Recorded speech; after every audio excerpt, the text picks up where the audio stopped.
I ended up at Memorial Sloan Kettering, and that's where I found, my angels, I call them. I was lucky. It was early. It was stage 1. I had a lumpectomy, and I ended up having chemo and radiation because of the type of tumor I had. Welcome to Believe in Progress, the American Association for Cancer Research Foundation podcast. Join us and be inspired by the incredible stories of those who have faced cancer with strength and resilience, and the medical professionals who are working tirelessly to find new treatments and ultimately a cure. Believe in Progress isn't just about the science of cancer. It's about the human side of this disease. Together, we can make progress in the fight against cancer and bring hope to those who need it most. Welcome to Believe in Progress, the official podcast of the AACR Foundation. I'm your host, Mitch Stoller. Breast cancer impacts 1 in 8 women in the U.S. In this episode, we feature 2 women who transformed their diagnosis into stories of resilience. First, we'll meet Patty Guthrie, a middle school teacher, grandmother, and breast cancer survivor. Diagnosed just after retiring in 2020, Patty's story is a powerful reminder of how routine screenings can save lives and how the will to keep moving forward can come from the people who matter most. Then we will speak with Vicki Courlang, a retired oncology nurse who spent decades caring for patients before becoming one herself. Diagnosed with a rare form of breast cancer, Vicki brings a unique dual perspective as both caregiver and survivor and an unwavering commitment to advocacy, even in retirement. These women demonstrate resilience beyond mere survival. Their experience illustrates that cancer not only challenges physical well-being, but also highlights individual values, community support, and the significance of early detection, quality health care, and compassionate assistance for those seeking insight, authenticity, and valuable perspectives this resource offers the community. I've had the pleasure of knowing Vicki for I'd say a little more than 45, 46 years. And Patty and I go way back to our soccer roots with our children. And we've known each other, probably, Patty, a little more than 25 years as well. So this is a very personal and special Believe in Progress for me. I'm honored to have these 2 great women participating today in this podcast. And Patty and Vicki, welcome to Believe in Progress. Oh, thank you. Thank you. Patty, tell us a little bit about your background as a school teacher and what you did before ever learning about cancer in this way. Okay. And I like the way you explained everything, Mitch. It was perfect.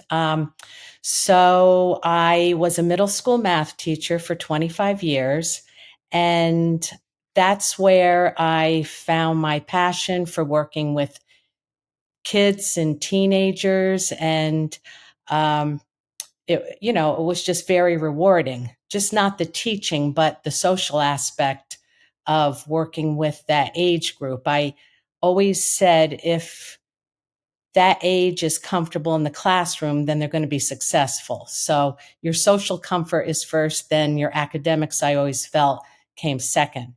So then after about, I taught 25 years, my husband and I moved closer to the kids, and I always went for my annual screenings. Just education's important. So I went for my annual mammography in February of 2020. I had retired in June of 2019. And then, I got the call back, and it was, malignant. And I started going through, they call it your journey.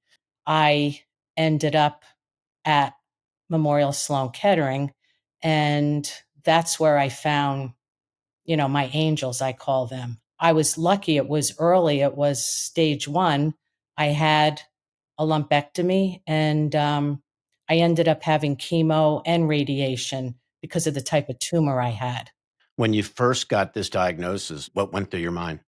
I had the call back, and then I went, and this wonderful young doctor doing the biopsy said to me, "I feel like you can handle it." And we spoke, and he said, it's malignant. And I thought to myself, I was, you're scared and shocked, but then I said, let me just pick myself up, and you have to be positive. I Hmm. was always positive. There was once where I felt I got a little upset, but I thought I just have to be positive and move forward. And I was just every day thankful for my care teams. And, like Vicki was an oncology nurse. But it's very scary because you don't know anything about it. Vic, tell us a little bit about your, kind of routine prior to your diagnosis. I honestly, I'd never realized you were an oncology nurse. I knew you were a nurse, but tell us a little bit about that. Well, when I first became a nurse and got a job at the hospital, I went immediately to the oncology unit where I took care of patients that had many, many different kinds of cancers. I also became certified in oncology to be able to give the chemo, the proper doses, and whatever the patients needed to have. It was really rewarding because of their readmittance to the hospital for many reasons.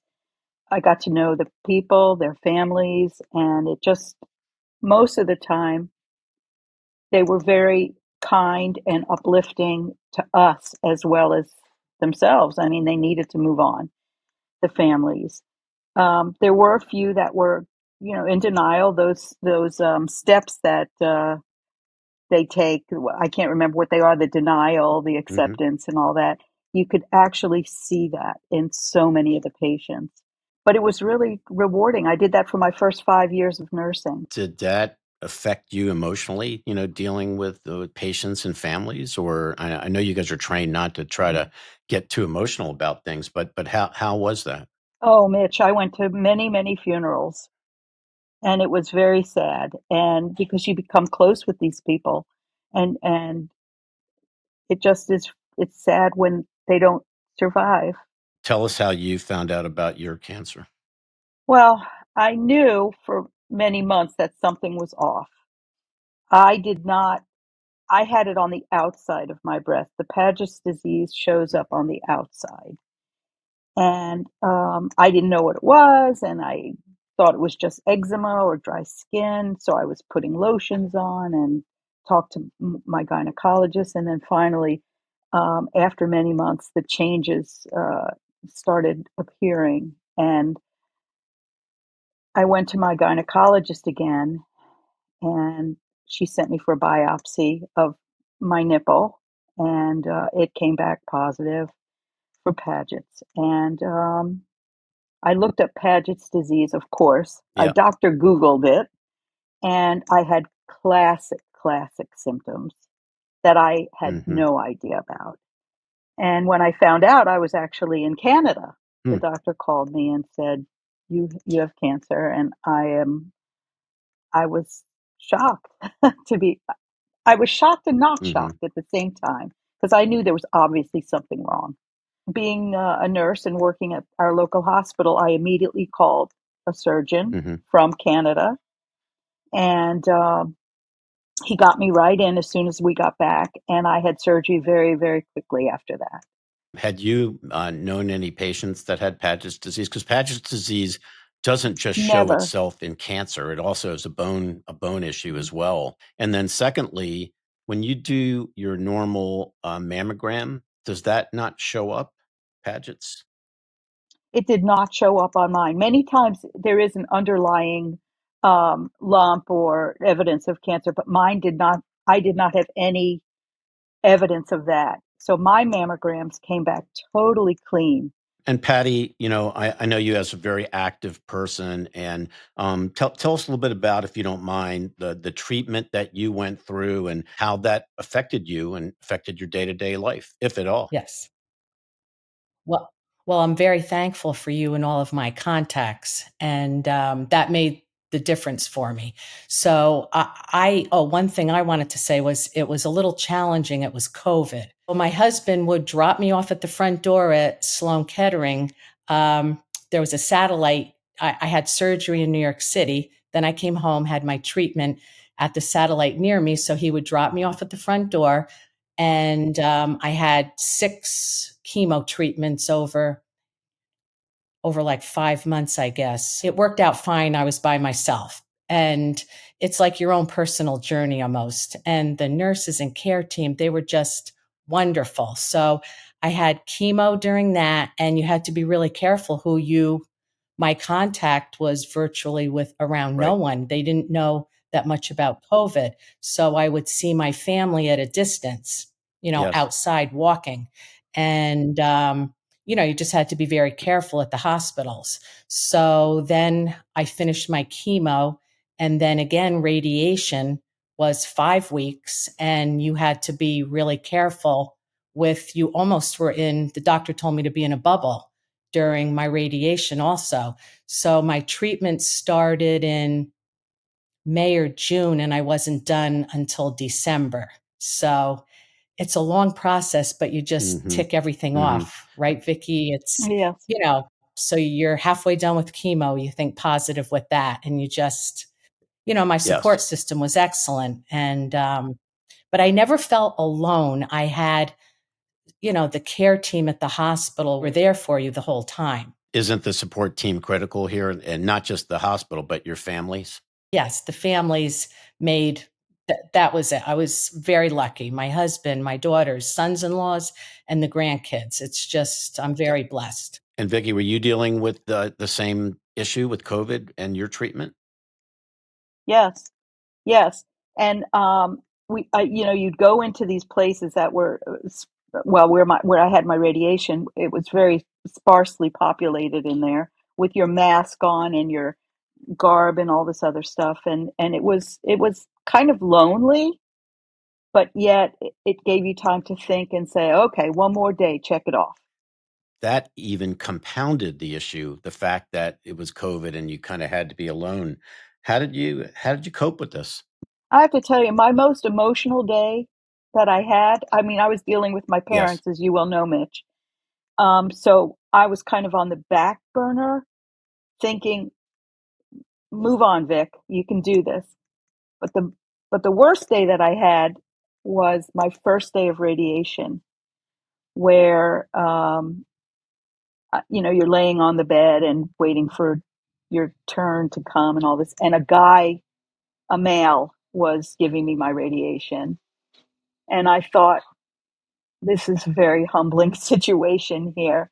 And I think that was the one and only day where I sort of got a Hmm. little weepy because of that. And then after that, it was like, go for it, get it over with. As an oncology nurse, Yeah. did that help you prepare for this, like dealing with this, or did it really, it didn't make a difference because cancer is cancer? No, it did help me prepare because I was aware of things. What I learned in school, what I learned working on the oncology unit, it it was not a big surprise to me what was coming next. And Patty, so you said you had to do chemotherapy, and what are you doing now? I mean, do you see the oncologist every like 6 months or? Once you're done with your cancer treatment, the critical times I never realized are like 2 years, 3 years for reoccurrence. I just never thought about it. Like Vicky's educated with it. You know, my radiation doctors, they were walking me through different things, and my oncologist.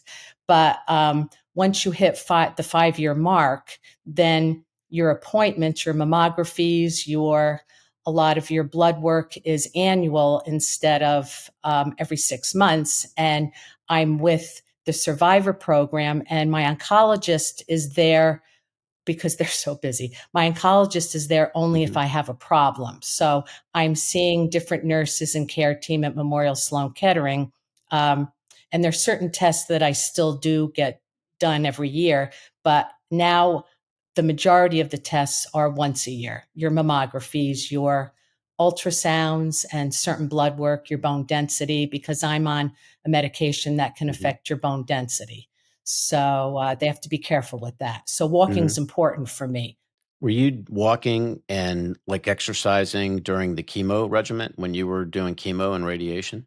I tried to walk a little, and then I went through a period where I did not feel, I didn't feel strong enough. I wasn't feeling well. So I would go out and walk a little bit, but I picked up more once the radiation started than I walked. And it's been 5 years, and I was telling one of the nurses at Sloan, I think I finally feel really good.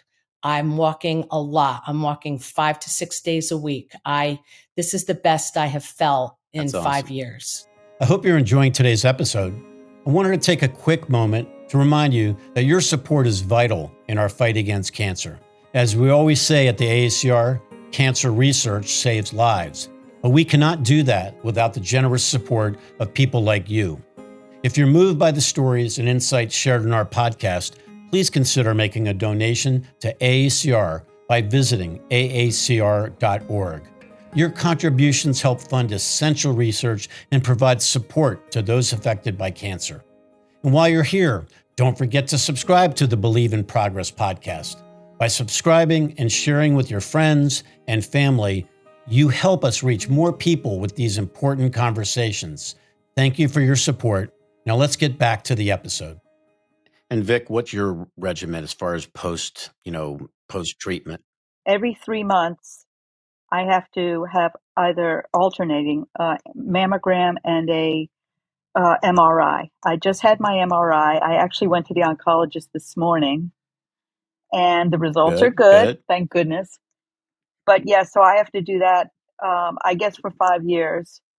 Question for both of you. Should the general public be better educated about, breast cancer, about different types of cancers? You can't ignore going for all your routine checkups on anything. I went every year, and maybe it was there for a little bit, but they couldn't detect it. And then I was fortunate they caught it. It was small. I didn't feel it, and it was in an odd place. So, the person that did my mammography was, she was wonderful.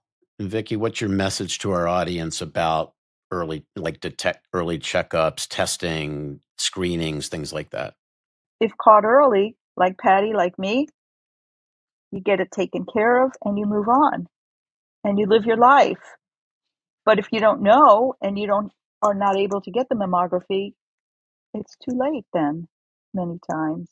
So yeah, you need to be educated and you need to pay attention to your body and do the self-screening and all the stuff that they tell you to do that you think, oh, that's not going to happen to me. So Patty, how has cancer changed your life, your outlook, the way you look, the way you deal with your, day-to-day existence? And you've got beautiful grandchildren and great family and friends. One of my doctors said to me, and it stuck with me, she said, cancer doesn't define who you are. It's part of what you are, and that's fine. And so I do wake up every day and I'm appreciative. And I understand that maybe it could come back or come back different, but I can't worry about it because, I'm getting older. So I want to enjoy each day. And my grandkids, I don't teach anymore, but I'm very active with my grandkids helping out. And I'm just feel very blessed that I am healthy right now to do that. So you totally, I think, look at life differently. And Vic, same for you, wonderful family, grandchild, and just great friends and family. How has this experience changed your thinking? Well, my thinking is now, and maybe it's a little selfish, but I don't want toxic people around me anymore. I don't want the negativity around me anymore. You know, that happens to most people every day as your family gets older and you have different issues in your life, and every family has issues. But I don't want to put up with that stuff anymore. I learned that, life can be cut short pretty quick in a day. So that's the way I feel about it. I just want to be with people that I love and that love me, and my granddaughter. Absolutely. You both have terrific husbands, Vicki, Ed, and Patty, Carrie. They're good friends of mine and love them dearly. Tell me how important they have been in your journey, in the cancer journey, and as far as being a part of the support system. Start with you, Vicki. Well, Ed has been terrific. You know Ed. He is just my favorite person. And he has supported me all the time. One of the things I do remember, though, when I went to Dr. Ken Miller, who was my oncologist, he actually took Ed aside and said, "How is this affecting you?" And we both were like taken aback by that because nobody's ever asked him that. And he didn't almost know what to say. He said, "It doesn't affect me at all. I love her the way she is. He has accepted the way I look now, and it's great. I couldn't ask for a better support." How about you there, Patty? Carrie was just not only to me, but over the years, he's had other family members that he's been caregiver for. And he was just, he comes from a big family too, just does it. Just one time, I think I got a little upset and he goes, "Now don't get like that. Now we're going to be positive, right?" And then I said, "You're right. That's it. Forget it." And he just, well, for a while, he had to do everything around the house and it wasn't easy. And no, I'm just I tell him I'm very thankful. You two are very lucky. Unfortunately, I don't think everybody has that support system, and I'm hoping that does occur for many, many other people. What advice do you or would you give someone that was just diagnosed with breast cancer, Vicki? Education. Don't panic until there's something to panic about. Learn what you're dealing with and get on it. Don't put it off. How about you, Patty? Make the appointments you need to make. I agree with Vicki. If you want to need a second opinion, get that, and then you go with. You have to be really comfortable with the opinion that you made and never question yourself. Like I do not question anything I did with my treatment. I don't want to look back and never regret anything. But you just be, and the main thing is be positive, and then you just forge ahead and take each step at a time. It's like a big process and phases, and you take each one as it comes. You can't let the whole thing overwhelm you. And for both of you, we talked about your wonderful husbands, but you have wonderful children as well that I'm lucky to know. Tell me about how they helped you through this. Oh, I had two daughters that are, you know, they're wonderful, but also their husbands, Kaylee and Aaron, and Brian and Andrew. I'm giving them shout outs. And I even one time said to one of my nurses during chemo, she, stayed in there to keep me company. And I said, "My son in laws are wonderful. I'm just so blessed." And, my daughters, it was hard, they were having the kids Right. when I was sick, and it makes you want to feel great and move forward. And Vicki, Blake and Alex, I love them dearly. Tell me how they were affected and how they helped you. Well, Alex lives with us, you know that. So he picked up a lot of the slack in terms of certainly food. He had his particular restaurants Right. that he would line up, and bring food home.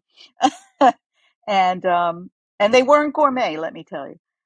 And Blake, who lives in North Carolina with his wife, was very Chloe and Blake, they called all the time, and whatever they could do, they did. They would send things and just be supportive that way. They were starting their Yes. own lives together with a child, and um, but we became very close at that time, which was great. I have two boys. You guys Yes. have the daughters. Yep. A But little much different. different. Personally, having a friend like Sherry, how was that helpful to both of you? And I know you both have different special relationships with her, but Patty, we'll start with you first and go to you, Vicki. Oh, Sherry is my angel. It's always about, she's always about the other person. Like she was always there for me and still is. And, I remember I was going through treatment and I think you came and I couldn't get near anyone. And she came to my house. I mean, I live like over an hour away, and they came to visit from the outside and wave. And I'll always remember things like that, but she's just totally unselfish.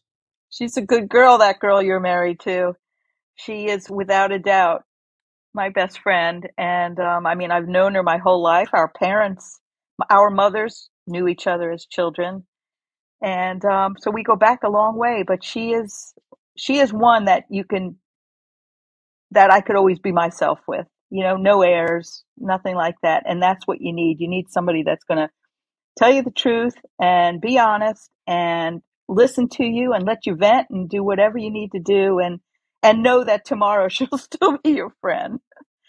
Right. That's nice. What gives both of you hope today? What gives me hope is when you go through the process and the journey and you see what's out there, and the care teams and the doctors, and many of my doctors were young and they're passionate, and it's shocking how smart they at a young age are in charge of all of us. But I'm sure cancer has just progressed so much, and that's what gives me hope. But you do have to be, you have to take care of yourself also. What gives me hope is knowing that I'm going to be here for a long time to see my granddaughter grow up, and know that that there is a lot of research going on with breast cancer, maybe not particularly the kind that I had, which I know it's rare, but people are living through this now. They're living a long time, which is great, and I just want to be around for her. Well, what a great treat for me to be able to spend some time with two beautiful ladies, and more importantly, you're both cancer survivors, and boy, that brings a lot of joy to me. And the message you sent today was really, really important about family, about support, about research, about hope, about a lot of great things. But a lot of it was about family and how important family was, and I'm sure how that helped get you both through. So really, really appreciate you spending some time with us today, and being very open and honest about your stories. I think that's going to really hit home with a lot of people, and can't wait for people to have the opportunity to meet you both on this wonderful episode. So, Patty, thank you from the bottom of my heart, and Vicki, thank you. Thank you for all that you do, Mitch. Thank you for joining us on this special episode of Believe in Progress. We are incredibly grateful to Patty and Vicki for sharing their powerful stories of strength, survivorship, and purpose. Their journeys remind us that early detection, expert care, and a strong support system can make all the difference. If the experiences shared by Patty and Vicki have resonated with you, we encourage you to take action today. Here's how you can get involved. Donate to the AACR. Help fund life-saving cancer research at aacr.org, and share this episode so that someone you love hears this really important message of hope and healing. Subscribe to Believe in Progress. Find us on Apple Podcasts, Spotify, or YouTube, and never miss a story that can help. And remember, cancer research saves lives.